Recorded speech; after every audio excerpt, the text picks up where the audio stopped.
Rahimahullah, our dear Imam Sheikh Shafaya, Rahimahullah. There's one thing that he taught you all and myself when it comes to the discipline of knowledge. Something that we just did tonight after Maghrib.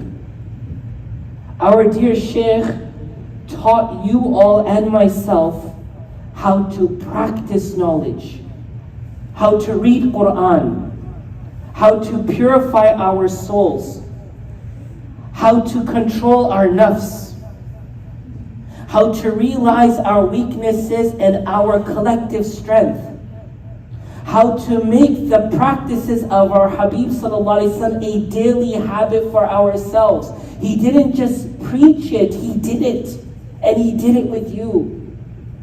Brothers and sisters, I don't think many of you realize his status. He was a great scholar. He graduated from a great institute at a great time, and he had great mentors, and he brought that mentorship to you. He did not change it up. He did not spice it up. He did not change it for the times we live in. No, he did not. He remained focused and disciplined. I'll tell you 3 things about his focus and discipline. Granted, our Sheikh traveled the world and preached Islam, but he was building the community. This was his heart. He was not only tilling this earth and sowing the seeds, but you all are the products, the produce, the result, the harvest of his actions. In today's world, everyone wants to have 1 million or 5 million followers. Everyone wants to be famous on Instagram and TikTok and have millions of likes. What they are doing to knowledge, they're throwing seeds everywhere. I ask you, brothers, mashallah, you're in Florida and you have great fruits here. If I were to take the seed of a mango or any other fruits and throw them in the parking lot, will they grow? Yes or no? Yes or no? They will never grow.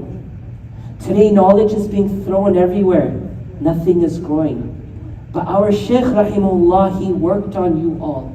If you look back at his sermons, he's talking about backbiting, he's talking about slandering, he's talking about being a good Muslim. Why? Because that's the job of an imam. To know their flock, to know their congregation, to make this the world. This was his world. And he worked on you and your children. Look at these children today. They're reciting Quran. Wallahi, there are so many students of knowledge today learning Arabic. I want to learn what the Quran says, and they don't even know how to recite the Quran. Knowledge is being lifted as we sit here tonight.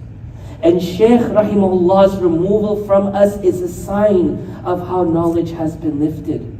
But so long you do what he taught. As I said, he put knowledge into practice here. He focused on you and not the world. He went to the world, but his focus was you and your congregation. These students are a testament of that. And third, he tried to live that life that he was teaching you. He was living it amongst you. Umar radiallahu ta'ala was once in the market, and he was watching the market as people are conducting business and trade, and he saw a man, a tradesman, standing in the corner making dua. He was saying, "Oh Allah, make me amongst the few. Oh Allah, make me amongst the few. Oh Allah, make me amongst the few." Umar radiallahu said, wait, what kind of dua is this? I have never heard Rasulullah sallallahu alaihi wasallam making this dua. What dua is this? I've not heard anyone say Ameen yet to that dua. So he said, Ya Umar, if you look in the Quran, Allah said those who will be grateful and those who will be close to Allah are going to be the few. وَقَلِيلٌ مِّنْ عِبَادِيَ الشَّكُورِ. Few of my servants will be grateful. 8 billion people, 25% Muslims. وَقَلِيلٌ مِّنْ عِبَادِيَ الشَّكُورِ. Only few will be.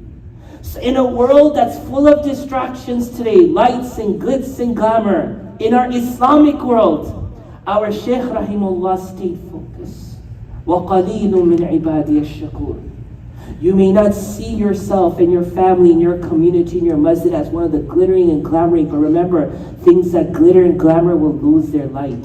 Things that go up with helium will come down. But those who remain focused and steadfast will always get to the destination. May Allah have mercy on his grave.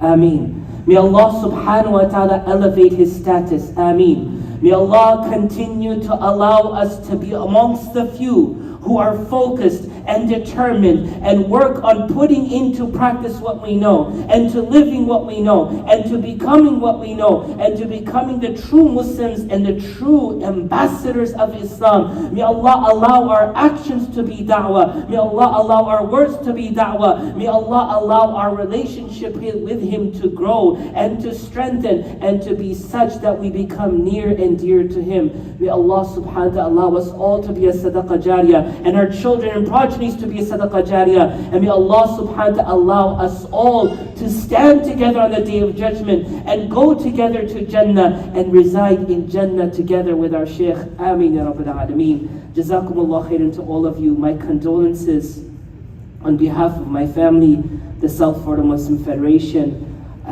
to the entire family. It's still not hitting home. We prayed for Shaykh in Medina, in Mecca, in Arafah, and we know he went to Allah at his time. When Rasulullah sallallahu alaihi wasallam received إِذَا جَاءَ نَصْرُ اللَّهِ وَالْفَتْحِ, and I'll end with this, I'm sorry I'm taking your time. He asked the Sahaba what this meant. All the Sahaba said what they felt it meant. And one young Ibn Abbas radiallahu anh said, Ya Rasulullah, this verse, this surah is saying your time has come. You need to go. And what didn't make sense, if you read the translation of the surah, إِذَا جَاءَ نَصْرُ اللَّهِ وَالْفَتْحِ وَرَأَيْتَ النَّاسَ يَدْخُلُونَ فِي دِينِ اللَّهِ أَفْوَاجًا. Our Nabi sallallahu alaihi wasallam had the greatest task. He had to convey the message of Islam to every human, every jinn, till the Day of Judgment, and he left after 23 years. How was that possible?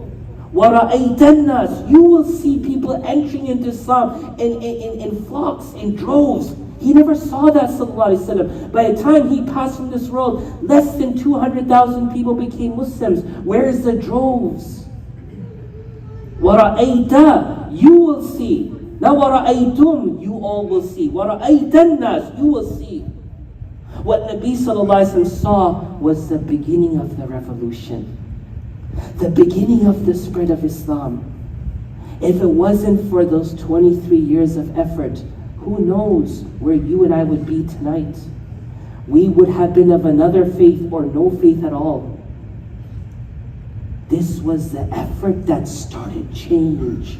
Our dear Shaykh left early to Allah, but he had started that change and continued the change. The baton is now in your hands.